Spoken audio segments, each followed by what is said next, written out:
Sveiki. Pasidalinsiu šiek tiek apie musmires, kurias žmonės nežino, ką daryti su jom. Tai jas reikia rinkti. Parodysiu, jeigu kas netikėt. Kirmėlės ėda jas kuo puikiausiai, sukirmijus yra. Tai reikia šitą dalyką susirinkti, susidžiovinti iki 40 laipsnių temperatūroje.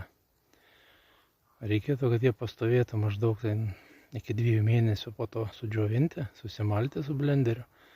Ir kiekvieną dieną, geriausiai vakare prieš einant miegoti, 1 šaukštelį arbatinį su vandeniu, nedaugiau. Nes kol jūs nežinot, ką su jam daryti, tai tik tai mikrodozingas.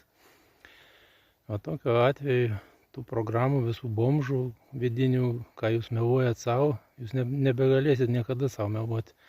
Visi tie, kurie turi pasiteisinimus kažkokius kažko nedaryti, visų tų programų įtaika jūsų gyvenimui stabdys šitie grybai.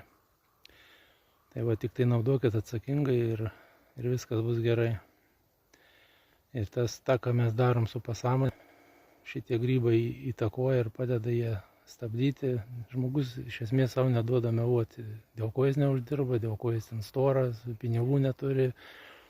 Visi pasiteisinimai, tinginystės, visokie įvairiausi dalykai, kurie sėdi mentaliniam kūne, jų įtaka tiem vadinamiem demonam daro įtaką šitie grybai. Už tai ir per žinias rodo, kad jų nenaudokit, nes kam reikalingi vergai, kurių negalima kontroliuoti. Tai visiems gero gyvenimo ir reikia.